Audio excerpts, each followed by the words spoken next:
Question number 38 जो है हम डिस्कस कर रहे हैं आपके सामने, और इस क्वेश्चन में आपको दिया है the pulley shown in figure, इस फिगर में जो पुली दिखाई गई है, the radius this much end moment of inertia this much about its axis, assuming the inclined planes to be frictionless, calculate the acceleration of the 4 kilogram block.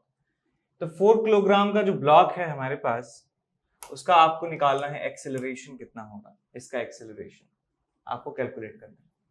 तो मैं इतनी सी बात कह सकता हूं कि यहाँ ये दोनों ब्लॉक जो हैं इस रस्सी से बंधे हुए हैं और रस्सी जो है इनएक्सटेंसिबल है। आपको यही मानना है सारे क्वेश्चंस में, अनलेस एक्सप्लिसिटली आपको दिया ना हो कि रस्सी जो है वो एक्सटेंसिबल है, वो उसकी लेंथ जो है एडजस्ट की जा सकती है, तो बात अलग है। लेकिन यदि कुछ नहीं दिया है रस्सी के बारे में तो हमें इनएक्सटेंसिबल उसे मानना ही होगा। और मैं ये बात कह सकता हूं कि ये रस्सी जो है उसकी लेंथ चेंज नहीं हो सकती है। इसका मतलब जिस स्पीड से ये आपका ब्लॉक मूव करेगा उसी स्पीड से ये वाला ब्लॉक भी मूव करेगा, और दोनों ने स्टार्ट से अपना मोशन किया है, मोशन रेस्ट से स्टार्ट किया है, तो इनका एक्सेलरेशन जो है वो भी बराबर होने वाले हैं। तो इसका एक्सेलरेशन जो है वही एक्सेलरेशन इसका होने वाला है। ये एंगल 45 है, तो इसका ग्रेविटेशनल फोर्स यहाँ पे लग रहा होगा 2 mg sin थीटा के बराबर। m कितना है 2, g की value 10, so 20 sin 45, 20 by root 2 या 10 रूट 2 लिख सकता हूँ। तो यहाँ लिख सकता हूँ 10 रूट 2 न्यूटन के बराबर फोर्स है, यहाँ लिख सकता हूँ 20 रूट 2 के बराबर फोर्स है। आप जानते हैं एक बात कि पुली का यदि मोमेंट ऑफ इनर्शिया आपको दिया है, पुली रोटेट हो रही है, तो इस दोनों तरफ पुली के जो रस्सियां हैं उनमें टेंशन अलग अलग आपको माननी है। तो यहाँ टेंशन में मान लेता हूँ T1 के बराबर, यहाँ टेंशन मान लेता हूँ T2 के बराबर, और ऐसे ही पुली के ऊपर भी टेंशन T2 और T1 लग रही होंगी। ये हैवी ब्लॉक है, हल्का ब्लॉक है, फ्रिक्शन कहीं है नहीं, तो इनका मोशन डायरेक्शन ये समझ गए आप, ये नीचे की तरफ जाएगा, ऊपर की तरफ जाएगा, पुली जो है क्लॉकवाइज डायरेक्शन में रोटेट होने लगेगी। तो मैं इन दोनों ब्लॉक्स के लिए force is equal to mass into acceleration वाली इक्वेशन इस्तेमाल कर रहा हूं। तो मैं इसके लिए लिखूंगा 20 root 2 minus T1 is equal to 4 into a, equation number 1। मैं इसके लिए इक्वेशन लिखूंगा तो आपको मिलेगा T2 minus 10 under root of 2 is equal to 2 into a, equation number 2। अब मैं लिख सकता हूं इसके लिए कि ये पुली जो है, इसके लिए torque is equal to I alpha लिखा जा सकता है। ये दोनों फोर्सेस जो हैं इसके टेंजेंशियल डायरेक्शन में लग रहे हैं, तो मैं लिख सकता हूं यहां से T1 into R minus T2 into R is equal to I into alpha, equation number 3। अब यहाँ पे कोई भी स्लिपिंग नहीं है रस्सी के और पुली के बीच में, रस्सी और पुली स्लिप नहीं कर रही हैं, तो मैं यहाँ कह सकता हूं कि जो इसका एक्सेलरेशन है दोनों ब्लॉक्स का और इसका जो एंगुलर एक्सेलरेशन अल्फा है, उनमें रिलेशन होगा A is equal to R alpha, A is equal to R alpha. ये समझ में आया कैसे किया? देखिए, जब हम कह रहे हैं कि ये दोनों ब्लॉक जो हैं एक्सेलरेशन ए से जा रहे हैं, इसका मतलब ये जो रस्सी का जो हर एक पार्टिकल है, इस रस्सी का जो हर एक पार्टिकल है, वो हर एक पार्टिकल एक्सेलरेशन ए से जा रहा है। तो मैं कह सकता हूं ये वाला जो पॉइंट है रस्सी का, इसका एक्सेलरेशन भी कितना है, ए के बराबर, और इस पुली के घूमने से पुली का जो टॉप मोस्ट पॉइंट है उसका एक्सेलरेशन कितना हो जाएगा, आर अल्फा के बराबर। सो पुली का हाईएस्ट पॉइंट का एक्सेलरेशन आर अल्फा है, इस रस्सी का जो पॉइंट है जो पुली के ऊपर है उसका एक्सेलरेशन ए है। स्लिपिंग नहीं है, इसका मतलब दोनों पॉइंट सेम एक्सेलरेशन से जाएंगे, इसका मतलब ए और आर अल्फा आपस में बराबर होंगे। तो यहाँ ये भी लिख देता हूं that a is equal to R into alpha, equation number 4। अब इक्वेशन नंबर 4 से वैल्यू 3 में रख दीजिए, तो देखिए 3 और 4 को आप सॉल्व करेंगे तो आपको मिलेगा T1 minus T2 is equal to I A by are square, equation number 5। अब इक्वेशन नंबर 1 और 2 को आप ऐड कर दीजिए, इक्वेशन नंबर 1 और 2 को आप ऐड कर देंगे तो देखिए आपको क्या मिलता है। 1 और 2 को आप ऐड करेंगे तो आपको मिलेगा T2 minus T1, T2 minus T1, और क्या है आपके पास T2 minus T1, 20 root 2 minus 10 root 2 मिल जाएगा आपके पास 10 root 2 is equals to 6 into a, equation number 6। अब यहां से T1 माइनस T2 पता है, यहाँ T2 माइनस T1 आ रहा है, तो यहाँ पे माइनस साइन से मल्टीप्लाई कर दीजिए दोनों तरफ और उसको वैल्यू पुट कर दीजिए यहाँ पे। So this is T2 minus T1 actually, और ये किसके बराबर है, minus of I A by R square के बराबर। So minus of I A by are square plus 10 under root of 2 is equal to 6 into A, तो आपको मिल जाएगा 6a plus I A by are square. I की value है 0.5 और acceleration नहीं पता है, a के बराबर ही है। r स्क्वायर की बात करें तो 0.1 का square 0.01 is equal to 10 under root of 2। तो ये बन जाएगा बेटा 50 और 6 56 into a is equal to 10 under root of 2। तो आपको मिल जाएगा acceleration a is equal to 10 under root of 2 divided by 56 metre पर सेकेंड स्क्वायर। तो ये एक्सेलरेशन की वैल्यू आपको यहाँ पे मिल जाती है। ठीक है, अब इसको सॉल्व कर लेंगे और आपको आंसर आपको मिल जाएगा। ठीक, अब चलते हैं अगले सवाल की तरफ। और अगले सवाल में आपको दिया है कि प्रीवियस प्रॉब्लम को आपको सॉल्व करना है यदि फ्रिक्शन का कोएफिशिएंट 2 किलो ब्लॉक के लिए 0.5 के बराबर है और जो प्लेन है 4 kg के नीचे वो फ्रिक्शनलेस है। यानी कि सेम सवाल आपको करना है अब फ्रिक्शन सरफेस के लिए, रफ सरफेस के लिए। एक सरफेस रखा है बस। तो डायग्राम दोबारा बनाते हुए यहाँ 2 और ये 4 पुली, ये यहाँ पे फोर्स लग रहा है gravitational force that is 20 under root of 2 newton. इस तरफ फोर्स लग रहा है 10 रूट 2 न्यूटन और यहाँ पे नॉर्मल लग रहा होगा नॉर्मल n, यहाँ पे फोर्स लग रहा होगा 10 रूट 2 न्यूटन। तो मैं कह सकता हूं कि देखिए यहाँ पे जो पुलिंग फोर्स है 10 रूट 2 न्यूटन है, यहाँ पे 20 रूट 2 न्यूटन है और फ्रिक्शन मैक्सिमम कितना लग सकता है, F max is equal to mu into N. Mu की वैल्यू हाफ है, म्यू की वैल्यू हाफ है, नॉर्मल की वैल्यू 10 रूट 2 है, तो कितना आ जाएगा आपके पास 5 रूट 2। तो मैं ये कह सकता हूं कि यदि फ्रिक्शन लग भी जाए, फ्रिक्शन यदि मैक्सिमम वैल्यू पर भी लग जाए यहाँ पे 10 रूट 2 और 5 रूट 2 15 रूट 2, तभी भी यहाँ पर पुलिंग फोर्स 20 रूट 2 न्यूटन के बराबर है। इसका मतलब स्टैटिक फ्रिक्शन चाहे भी इसको नहीं रोक सकता है। इसका मतलब ये ब्लॉक जो है मूव करेगा, इसका मतलब काइनेटिक फ्रिक्शन यहाँ पे लगेगा। यदि मान लीजिए ऐसा होता कि यहाँ पे फ्रिक्शन आ जाता आपके पास जो है, मान लीजिए 6 रूट 2 नहीं, ये आ जाता 5 रूट 2 की जगह 15 रूट 2, मान लीजिए 15 रूट 2 आ जाता कैसे भी, और 15 रूट 2 10 रूट 2 कितना है आपके पास 25 रूट 2। ठीक है, 25 रूट 2 फोर्स इधर हो जाता और इधर हो जाता आपके पास 20 रूट 2। तो हम कह देते कि ये वाला फोर्स ज्यादा हो गया है, इसका मतलब ये पूरा सिस्टम मूव करेगा ही नहीं, पूरा सिस्टम मूव करेगा ही नहीं, बिकॉज फ्रिक्शन इतना ज्यादा सफिशिएंट है, इसको जाने नहीं देगा और यहाँ पे फ्रिक्शन की वैल्यू अंत में आ जाएगी, बिकॉज मैक्सिमम वैल्यू बहुत ज्यादा हो जा रही है। इसका मतलब फ्रिक्शन ऐसा तो नहीं करेगा, फ्रिक्शन लगने से ये पूरा सिस्टम ऐसे मूव करने लगे, तो फ्रिक्शन यहाँ पे आ जाएगा आपके पास 20 root 2 minus 10 root 2 that is 10 root 2। तो इस केस में पूरा सिस्टम जो है मूव ही नहीं करता, यदि बहुत ज्यादा फ्रिक्शन होता है तो, बहुत ज्यादा फ्रिक्शन होता है तो अभी क्या है कि फ्रिक्शन है 5 रूट 2, स्टैटिक फ्रिक्शन की मैक्सिमम वैल्यू निकाली मैंने, और ये 10 रूट 2 15 रूट 2, ये कम है 20 रूट 2 ज्यादा है, इसका मतलब ये पूरा सिस्टम मूव करेगा तो काइनेटिक फ्रिक्शन लगता है। काइनेटिक फ्रिक्शन की वैल्यू म्यू इंटू एन के बराबर होती है और वो कांस्टेंट होती है। इसका मतलब यहाँ पे जो फ्रिक्शन लगने वाला है वो 5 रूट 2 न्यूटन के बराबर लगेगा और काइनेटिक फ्रिक्शन उसका नेचर होने वाला है।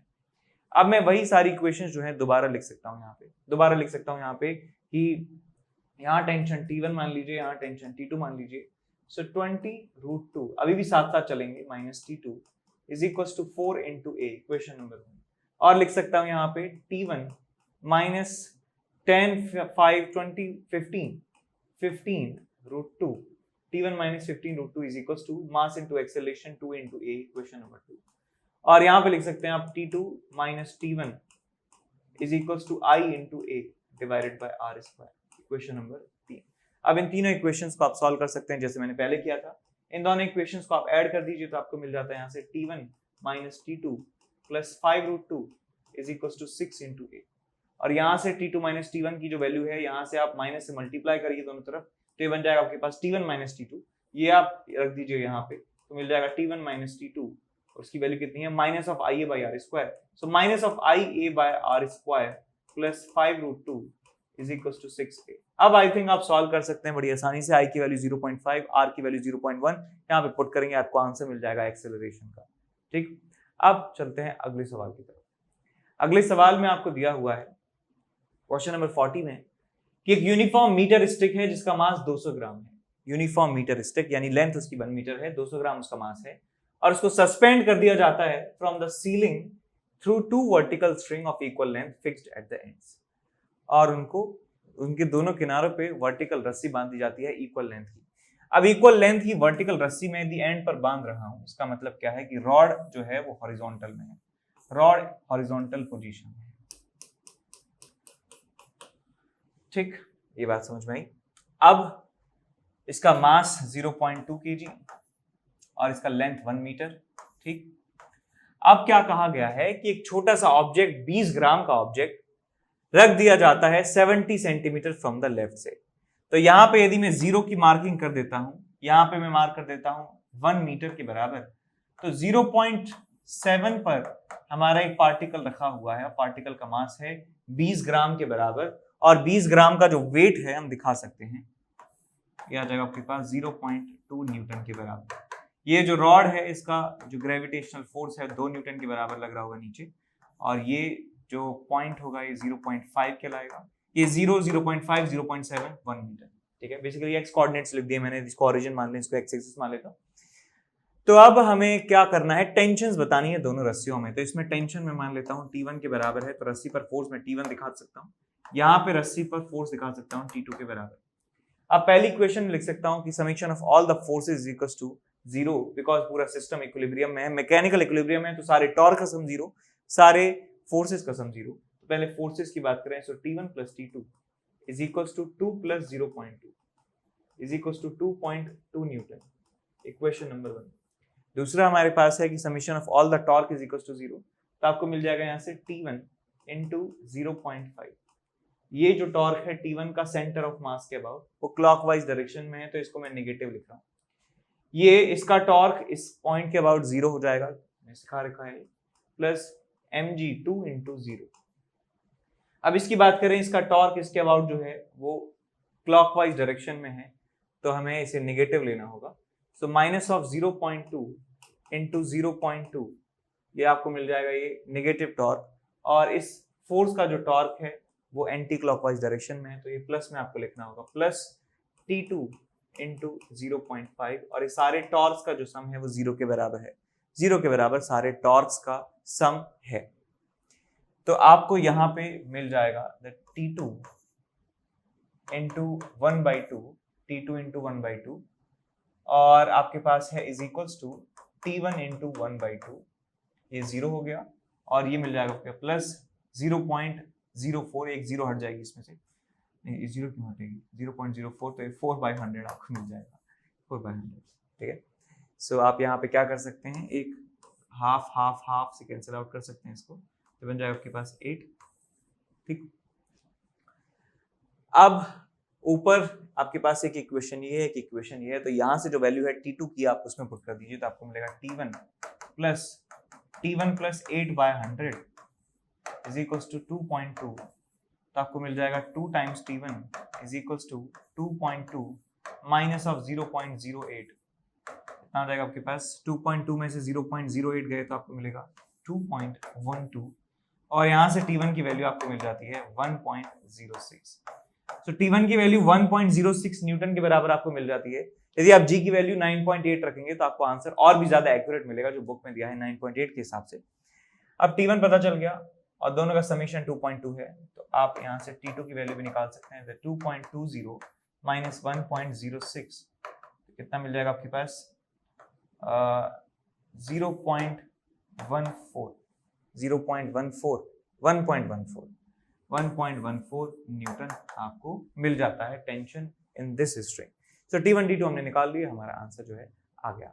ठीक है, नंबर 41 जो है डिस्कस करने जा रहे हैं, जिसमें दिया है a uniform ladder of length 10 meter and mass 16 kilogram is resting against a vertical wall making an angle 37 degree with it। तो यहाँ सवाल में आपको दिया है कि आपके पास एक वॉल है और एक ये आपके पास हॉरिजॉन्टल ग्राउंड है, एक लैडर जो है वो इस तरीके से टिकी हुई है, और जो एंगल बना रही है वॉल से 37 डिग्री का एंगल है, ये एंगल है आपके पास 53 डिग्री। ठीक, आप क्वेश्चन में दिया है कि आगे कि the vertical wall is frictionless, यानी कोफिशिएंट ऑफ फ्रिक्शन यहाँ पे 0 के बराबर है, but the ground is rough, यानी यहाँ पे कोफिशिएंट ऑफ फ्रिक्शन प्रेजेंट है, म्यू की वैल्यू 0 नहीं है। N electrician way 60 kilogram climbs up the ladder. If he stays on the ladder at a point 8 meter from the lower end, what will be the normal force and the force of friction on the ladder by the ground? तो इस ladder के साथ साथ एक electrician जो है, जो यहाँ पे खड़ा हुआ है, और पूरा सिस्टम जो है इक्विलिब्रियम में है, यानी कि पूरा सिस्टम ना ट्रांसलेट कर रहा है ना रोटेट हो रहा है, इसका मतलब पूरा सिस्टम मैकेनिकल इक्विलिब्रियम में है। तो आपसे पूछा गया है कि नॉर्मल रिएक्शंस बताने हैं। मान लीजिए नॉर्मल ग्राउंड से N1 है, नॉर्मल वॉल से N2 है और फ्रिक्शन मान लीजिए यहाँ पे F के बराबर है, तो इन N1, N2 और F की वैल्यू जो है आपको कैलकुलेट करनी है कितनी होगी। तो इस सवाल को सॉल्व करने के लिए मैं क्या कर रहा हूं, मैं इस रॉड का फ्री बॉडी डायग्राम जो है बना रहा हूं और फिर उसके बाद इक्वेशंस अप्लाई करेंगे। तो यहाँ पे मैं फ्री बॉडी डायग्राम बनाऊं इस रॉड का। रॉड कुछ इस तरीके से, ये रॉड है। इस रॉड का ग्राउंड की वजह से जो नॉर्मल है वो इस तरफ है N1 के बराबर, और वॉल की वजह से जो नॉर्मल रिएक्शन है वो N2 के बराबर है। ठीक, इस रॉड का जो सेंटर ऑफ ग्रेविटी है, उस सेंटर ऑफ ग्रेविटी पे एक ग्रेविटेशनल फोर्स लग रहा होगा 160 न्यूटन के बराबर, और ये आपके पास 10 मीटर की रॉड है, तो मैं यहाँ पे मार्किंग कर देता हूं मीटर से, 0 मीटर, 5 मीटर, और यहाँ पे आपके पास है 8 मीटर, और यहाँ पे आपके पास है 10 मीटर। यहाँ पे एक 60 kg का इलेक्ट्रिशियन खड़ा है, तो वहां पे फोर्स लग रहा होगा 600 न्यूटन के बराबर। ठीक, अब बात करते हैं फ्रिक्शन की। हम जानते हैं स्टैटिक फ्रिक्शन जो है यहाँ पे लग रहा है। स्टैटिक फ्रिक्शन की डायरेक्शन कैसे देखते हैं? डायरेक्शन देखने का तरीका ये है कि आप मान लीजिए इस पूरे सिनेरियो में फ्रिक्शन एब्सेंट है, और फ्रिक्शन की एब्सेंस में ये रॉड किधर मूव कर रही होती, और उस रॉड के मोशन का अपोज जो है कर रहा होता फ्रिक्शन। तो ये वाला जो एंड है फ्रिक्शन की अनुपस्थिति में, फ्रिक्शन की एब्सेंस में, ये इधर की तरफ जा रहा होता, ये रॉड हॉरिजॉन्टल हो रही होती। तो मैं कह सकता हूं ये फ्रिक्शन की एब्सेंस में इधर जा रहा है, तो फ्रिक्शन इस डायरेक्शन का अपोज करते हुए इस डायरेक्शन में इस समय लग रहा होगा। तो फ्रिक्शन जो है लग रहा है राइट डायरेक्शन में, और क्योंकि स्टैटिक फ्रिक्शन है तो इसकी कोई फिक्स्ड वैल्यू नहीं है। अभी हम श्योरिटी से नहीं कह सकते हैं इसकी वैल्यू μs into n होगी या 0 होगी, कुछ भी हो सकती है 0 से लेके μs into n तक, जो हमें कैलकुलेट करना होगा।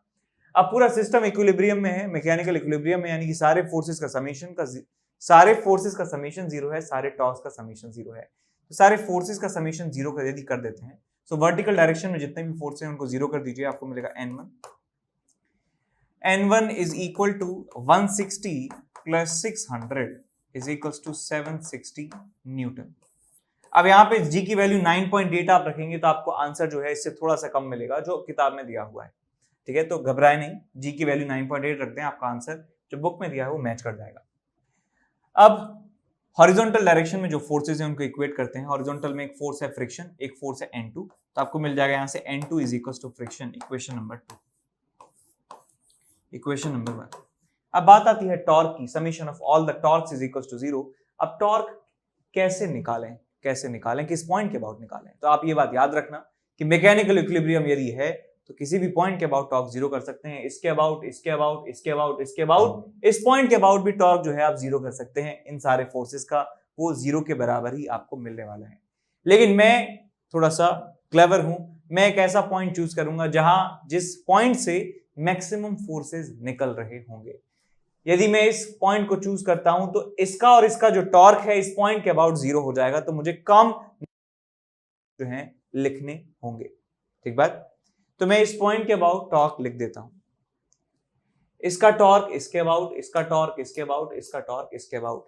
अब टॉर्क आपको यह भी ध्यान रखना है कि क्लॉकवाइज है, एंटी क्लॉकवाइज सेंस में है। तो मैं आपको एक ट्रिक बता देता हूं कि कैसे टॉर्क का डायरेक्शन देख सकते हैं आप बिना कोई क्रॉस प्रोडक्ट का इस्तेमाल किए। ट्रिक क्या है कि जिस पॉइंट के अबाउट आपको टॉर्क निकालना है, मान लीजिए जिस पॉइंट के अबाउट टॉर्क निकालना है, तो यहाँ पे अपना जो है हाथ रख लीजिए यहाँ पे, और इस फोर्स का टॉर्क आपको देखना है किस डायरेक्शन में है। तो आप क्या करना है आपको कि मान लीजिए कि पूरी दुनिया में सिर्फ ये फोर्स है, और इस पॉइंट के अबाउट इस पूरे सिस्टम का मोशन देखिए किस तरफ होगा। ये फोर्स इस रॉड को इस पॉइंट पर यदि लगेगा तो इस डायरेक्शन में घुमाएगा, इस डायरेक्शन में घुमाएगा। तो मैं कह सकता हूं कि ये किस तरीके का सेंस है, ये क्लॉकवाइज सेंस है। इसका मतलब इस फोर्स का टॉर्क इस पॉइंट के अबाउट जो है वो होगा क्लॉकवाइज, तो ये क्लॉकवाइज टॉर्क है। ऐसे ही इस फोर्स की बात करें, यदि ये फोर्स दुनिया में अकेला होता, ये बाकी सारे फोर्सेज नहीं होते, सिर्फ ये फोर्स होता, तो ये कैसे घुमाता इस रॉड को इस पॉइंट के अबाउट, इस डायरेक्शन में, क्लॉकवाइज डायरेक्शन में। तो इसका टॉर्क भी क्या है, क्लॉकवाइज है। अब इस फोर्स को देखिए, इस फोर्स का टॉर्क हमें लिखना है इसके अबाउट। तो डायरेक्शन की बात करें तो ये फोर्स यदि अकेला लगता तो इस रॉड को ये इस डायरेक्शन में घुमाने की कोशिश करता, एंटी क्लॉकवाइज डायरेक्शन में, तो ये टॉर्क जो है एंटी क्लॉकवाइज आपको मिल जाएगा। एंटी क्लॉकवाइज को हम पॉजिटिव लेते हैं, क्लॉकवाइज को नेगेटिव, क्लॉकवाइज को नेगेटिव। इन दोनों फोर्सेस का जो टॉर्क है 0 के बराबर होगा, बिकॉज आप देख सकते हैं यदि इस पॉइंट पे देखें, इस फोर्स की वजह से कोई भी रोटेशन नहीं मिलने वाला है, इस फोर्स की वजह से भी कोई रोटेशन नहीं मिलेगा इस पॉइंट के about, that means their torque about this point is equal to 0। तो टॉर्क की बात आपको समझ में आ गई, डायरेक्शन कैसे देख सकते हैं आप बिना किसी क्रॉस प्रोडक्ट का इस्तेमाल किए हुए। अब हम बात करते हैं इनकी मैग्नीट्यूड्स की। तो यहां पे मैं लिख देता हूं net torque is equal to 0, net torque about point 0 is equal to 0। देखिए इसका टॉर्क देखिए, ये फोर्स है और आपको फोर्स इनटू परपेंडिकुलर डिस्टेंस यदि आप कर देते हैं तो टॉर्क का मैग्नीट्यूड आपको मिल जाता है। आर वेक्टर की बात करते हैं, आर परपेंडिकुलर निकालते हैं, तो इस पॉइंट से पॉइंट ऑफ एप्लीकेशन का जो पोजीशन वेक्टर है वो आर वेक्टर है, आर वेक्टर का जो परपेंडिकुलर कंपोनेंट है फोर्स का वो आर परपेंडिकुलर ये है।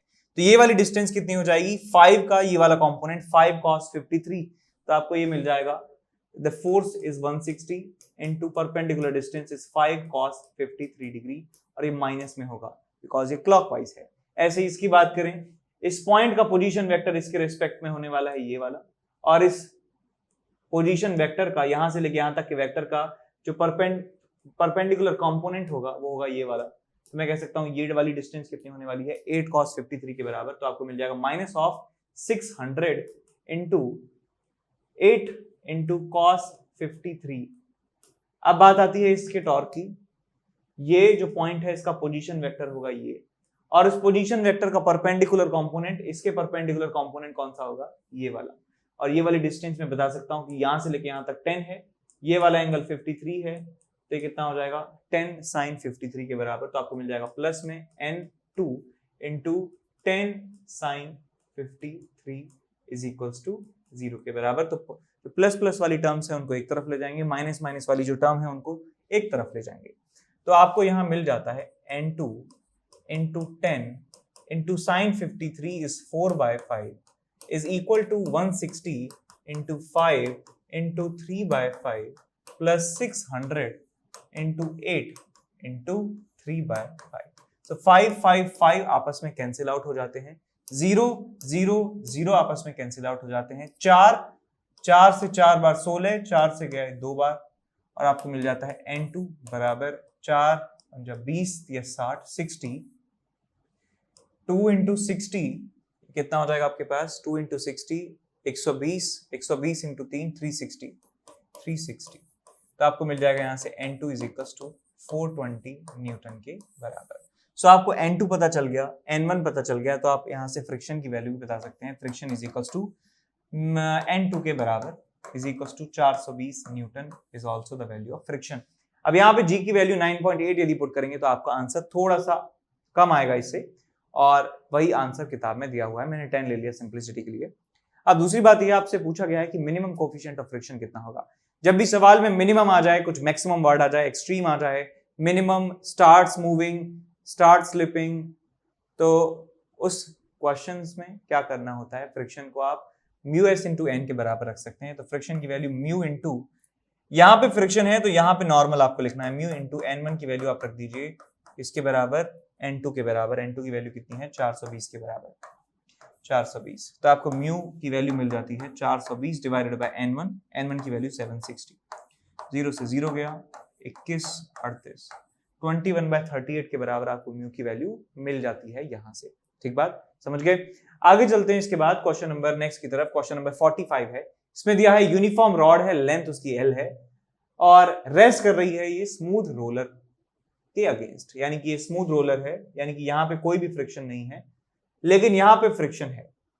अब क्वेश्चन में क्या दिया है आगे, find the friction coefficient between ground and the lower and if the minimum angle that the rod can make with the horizontal is theta. Minimum angle जो है ये थीटा बना सकती है, इसके बाद जो है ये जवाब दे देगा फ्रिक्शन। इसका मतलब यहाँ पे मैं कह सकता हूं कि फ्रिक्शन की वैल्यू म्यू इंटू एन के बराबर यहाँ लग रही है। यहाँ पे यदि नॉर्मल मान लेता हूं n1 के बराबर, तो यहाँ बेटा फ्रिक्शन लग रहा होगा इस डायरेक्शन में और अपनी मैक्सिमम वैल्यू के बराबर लग रहा होगा, that is equals to mu into n1 के बराबर। तो आपको निकालना क्या है, आपको म्यू की वैल्यू निकालनी है। ठीक है, एंगल थीटा 1 आपको दिया है, यहाँ का नॉर्मल रिएक्शन में मान लेता हूँ किसके बराबर है, n2 के बराबर है। ठीक है जी, अब बात करते हैं डिस्टेंसेस की। डिस्टेंसेस की बात करते हैं तो ये जो h है ये एक राइट एंगल ट्राइंगल है, एक राइट एंगल ट्राइंगल है, यहाँ बना लीजिए राइट एंगल ट्राइंगल है। ये आपके पास थीटा है, ये आपके पास h है, तो ये वाली डिस्टेंस कितनी होती है, h अपॉन साइन थीटा के बराबर। ठीक, याद रखना ये h अपॉन साइन थीटा हो जाएगी। तो मैं कह सकता हूं ये 0 है, ये कितना है h अपॉन साइन थीटा है, और ये कितना है आपके पास l के बराबर है। ठीक है, तो मैंने यहाँ पे बेसिकली कोऑर्डिनेट्स लिख दिए हैं। ये 0 है यहाँ पे लेंथ, यहाँ तक लेंथ रॉड की 0, यहाँ तक लेंथ रॉड की h अपॉन साइन थीटा, और यहाँ तक जो लेंथ है वो l के बराबर है। ठीक बात। अब पूरा सिस्टम इक्विलिब्रियम में है, तो summation of all the forces is equal to 0, summation of all the torques is equal to 0। तो फोर्सेस और टॉर्क्स का समीशन आप 0 कर दीजिए यहाँ पे। अब मैं इस डायरेक्शन को x मान रहा हूँ, इस डायरेक्शन में y मान रहा हूँ, तो n2 के आप कंपोनेंट कर सकते हैं वर्टिकल और हॉरिजॉन्टल डायरेक्शन में। तो ये एंगल थीटा है बेटा, ये एंगल थीटा है, तो ये एंगल थीटा है, ये एंगल थीटा है, तो ये 90 माइनस थीटा है, और ये थीटा है। सो n2 का एक कंपोनेंट आएगा n2 cos थीटा, और इस डायरेक्शन में कंपोनेंट आएगा n2 into sin थीटा। तो सारे फोर्सेस हॉरिजॉन्टल और वर्टिकल डायरेक्शन में उनका समीशन 0 कर दीजिए। तो देखिए कौन कौन से फोर्सेस हैं। एक mg लग रहा होगा यहाँ पे रॉड के मिड पॉइंट पे, ये यहाँ पे L/2 पे फोर्स लग रहा होगा mg के बराबर। ठीक, तो फोर्सेस 0 करने की बारी आई, तो आप यहाँ लिखेंगे n1 plus n2 cos theta is equal to mg, equation number 1। दूसरी इक्वेशन लिखूंगा हॉरिजॉन्टल डायरेक्शन में फोर्सेस की। हॉरिजॉन्टल में फोर्स है म्यू n1 के बराबर, और यहाँ फोर्स है n2 sin थीटा के बराबर, तो आप यहाँ लिखेंगे n2 sin theta is equal to mu into n1, equation number 2। दूसरी बात यह है कि summation of all the torques is equal to 0 आप यहाँ पे लिख सकते हैं। तो इस पॉइंट के अबाउट में टॉर्क लिख रहा हूं इन सारे फोर्सेस का, एक n2 का टॉर्क लिख रहा हूं, एक mg का टॉर्क लिख रहा हूं। टॉर्क लिखने के लिए थोड़ी सी सावधानी यहाँ पे बरतिए, आप एक दूसरा डायग्राम भी बना सकते हैं यहाँ पे। तो ये मेरे पास रॉड का डायग्राम है, रॉड के ऊपर जो फोर्स लग रहे हैं वो लग रहे हैं यहाँ पे mg के बराबर, ये 0 है, ये L/2 है, और यहाँ पे नॉर्मल लग रहा है n2, और ये कितना है h अपॉन साइन थीटा, ये कितना है L है।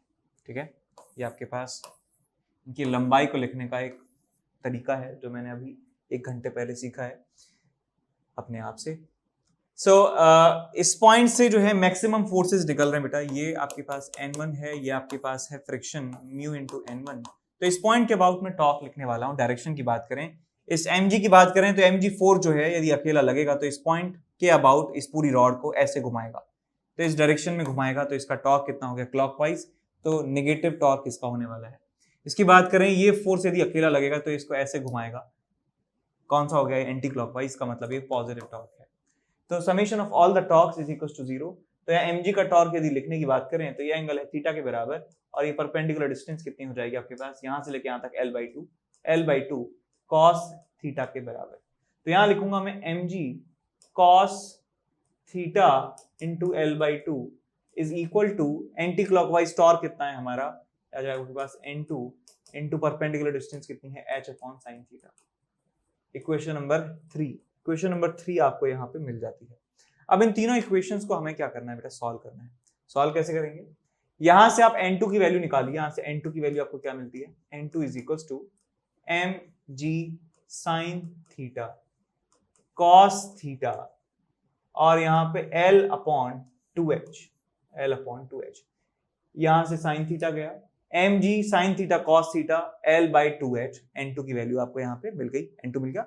अब इस n2 की वैल्यू को आप पुट करिए यहाँ पर, n2 की वैल्यू यहाँ पे पुट करूंगा तो मुझे n1 की वैल्यू नहीं, यहाँ वैल्यू पुट करिए n2 की, और आपको यहाँ से n1 मिलेगा, n1 की वैल्यू यहाँ पुट करना, n2 की वैल्यू यहाँ पुट करना, आपको म्यू की वैल्यू मिलने वाली है।